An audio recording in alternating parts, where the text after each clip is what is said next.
Hello, everybody, and welcome to Enlightened Investor. I'm your host, Dr. Joshua Luer from Bradley University, and this is Mike Mahoney from Cypress Asset Management. And we've got a great show for you today. We're going to be talking about an extension of what we had in our last episode, is like, how do you pick a financial advisor? And there was so much content that Mike and I wanted to share with you about picking a financial advisor that we kind of ran out, and we said we're going to actually devote another show to it.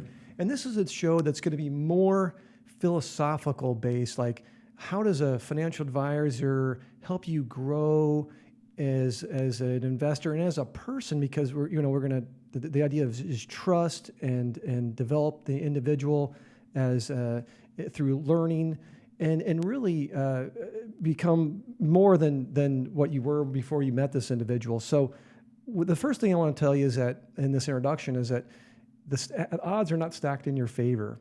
The odds are really not in your favor. There's 650,000 advisors out in the United States today, and really 85% of them are not fiduciaries. So when your neighbor or your friend might say, hey, I've got a really great financial advisor, you should meet her or him, you can say, well, is that individual fiduciary? And the fact of the matter is that 8.5 out of 10 are not. And another thing is that a lot of times we see advisors just push products and are great marketers, but really have your best interest at heart, like we were saying. And this takes us back to Benjamin Franklin's quote that I want to share with you. He says this, it's pretty powerful. He says, tell me and I forget, teach me and I may remember, involve me and I learn. So what I think what I want when I go to a financial advisor is someone who's involving me in the process of helping me walk through life, and also identifying some of the biases that I have as a individual with my life experiences. So I'm going to turn it over to Mike. I know that was a long kind of introduction. I had actually got very philosophical. Yeah, very philosophical. And that's what today's topic is about. So Mike, could you kind of tell us more about how a financial advisor serves as an expert to help guide you through making good financial decisions? Yeah, that's great. Because I think where we really begin to help people is about helping them make better decisions. Because they're making big decisions about money, and oftentimes they're beyond money. They're transitions in their lives, and quite frankly, we have blind spots, and we have blind spots because we all develop mental models for making decisions. And we use our intuition and our gut to frame these models that we make decisions. And oftentimes they're different than the worldview and the actual data that's out there. And I recently read a book, and I'll put a link to it, to this episode out there on our website. It was the author was Annie Duke. She was an ex-poker player. And the name of her book was How to Decide Simple Tools for Making Better Choices.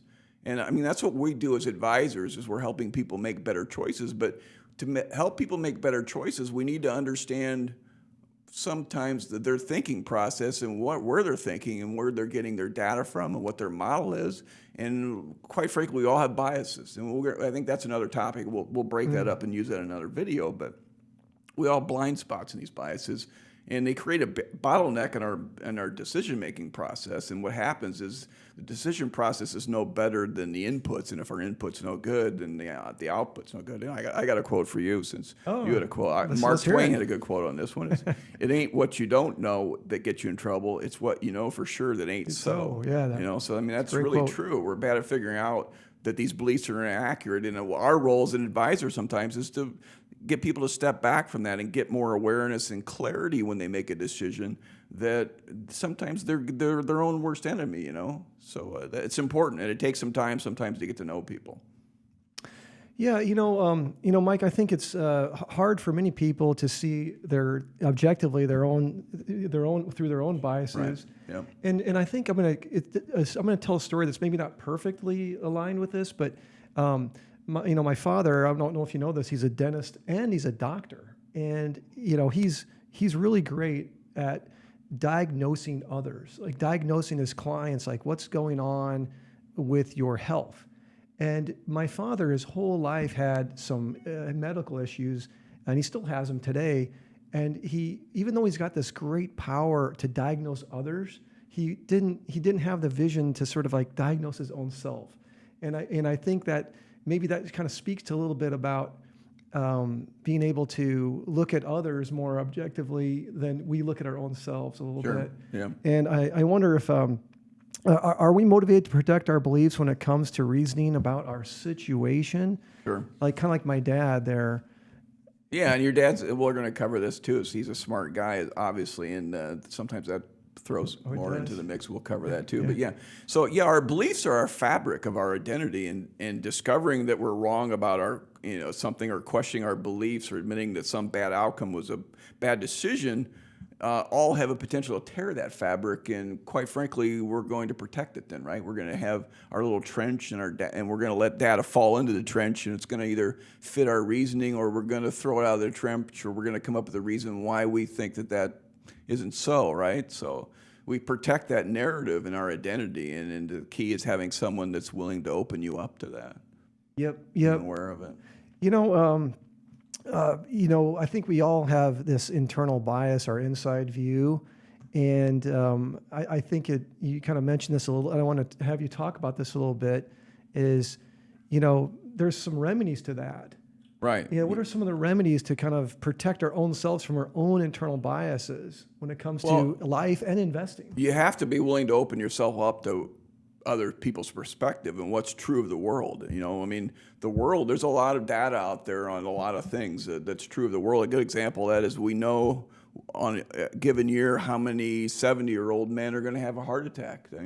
That's a base rate. And we know in the month of August in Peoria, Illinois, how much rain's going to occur in the overall long term.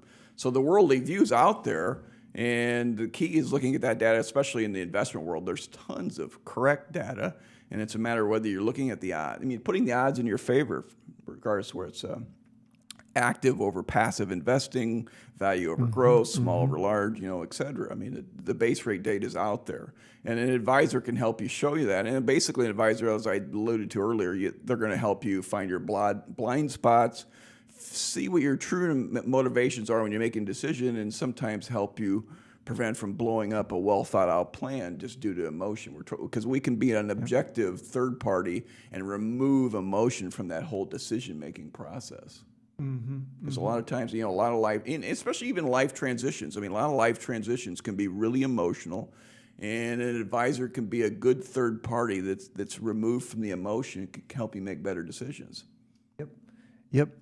I think another interesting thing is that research has shown that being smart makes this inside view even worse. And I think some of you, including myself, I've got 10,000 hours in as sort of being an expert in my field.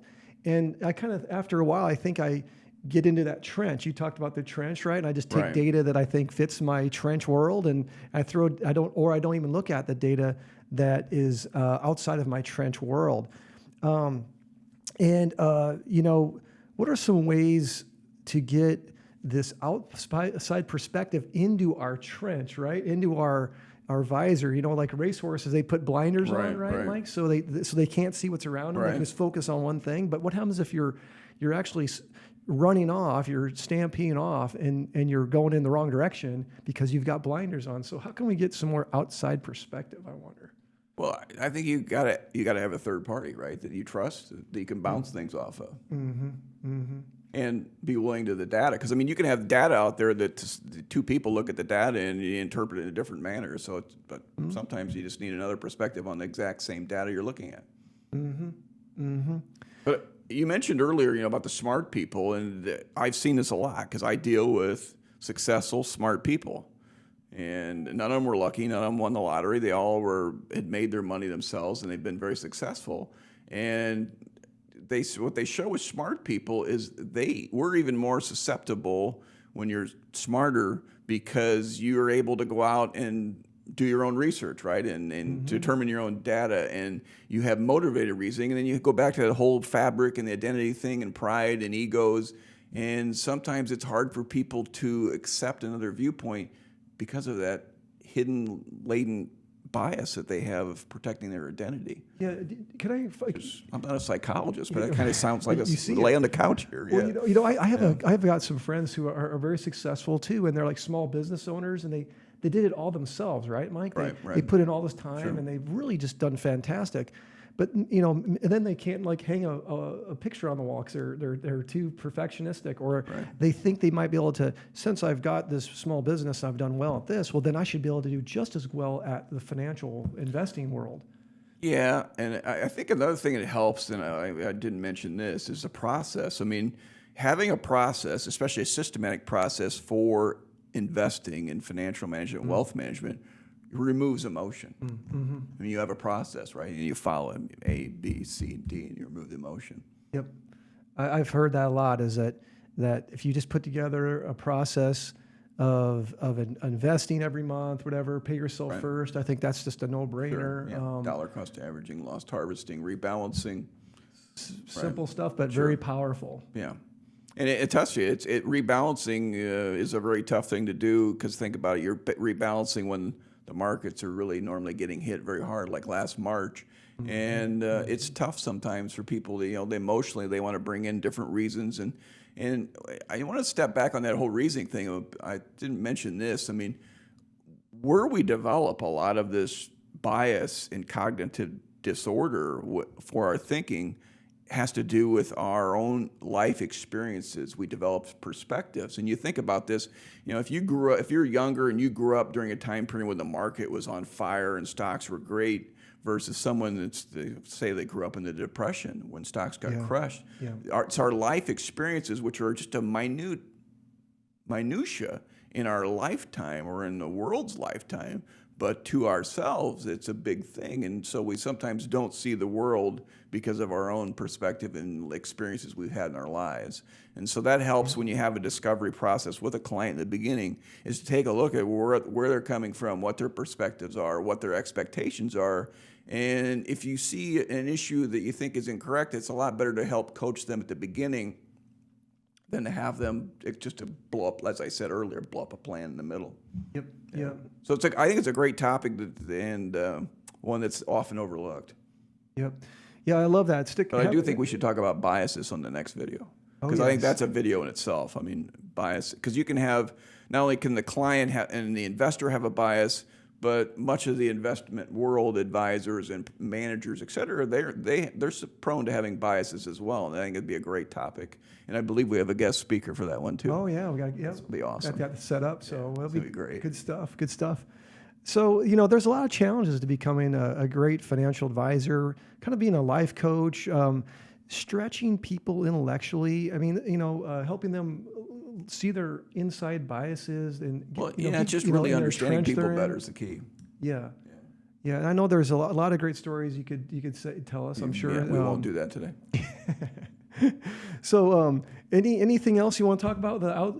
Bringing in that outside view. I mean, we have a lot of resources for people. We're going to stick them. Yeah, I think if that book, as I mentioned, I think that's a great book for making better decisions. But I mean, I think in the next session when we talk about biases and things, there's going to be I think once people just become aware of what a lot of the biases are out there, I think that helps. Just awareness. I mean, that's the key. Bringing awareness helps you get clarity, which in the end gives you power to make better decisions. Yep. And have a better life and not worry about. I mean, so many people worry about a lot of things that they have no control over. And when you learn what you can focus on and what you can control to make better decisions, in the end, it just gives you greater peace of mind. Sure. And produces better outcomes. There's some words of wisdom there, Mike. Luck and skill. Now, we'll go over that in the next one, too. Yeah. Well, very good, very good. Yeah, good topic. Yeah, I think this Enlightened Investor Show is all about empowering the common retail investor to make effective financial decisions. And one of the decisions you have to make is to get the third party, a financial coach, to help you stretch out, get out of your trench, and to remove those blinders that we have. So don't forget, the words of Benjamin Franklin here about involving yourself to help you learn. And as a professor, I see that firsthand. Is that when I get my students involved in a project, they're learning. But if I just teach them, they might remember, but not always. Right. So.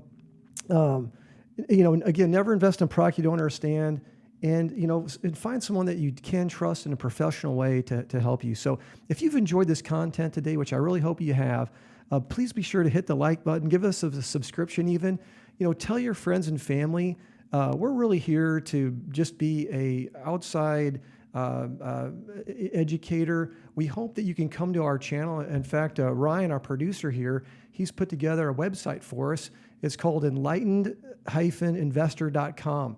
We've got some blog materials up there that we blog about some of the issues of the day. I think we're talking about the misery index. That's one of our new blog posts. We're going to be putting up free resources up at that website. So those are all going to be down in the description, I believe. So thanks for joining us today for the Enlightened Investor Show. We're happy to have you here, and this is our team out.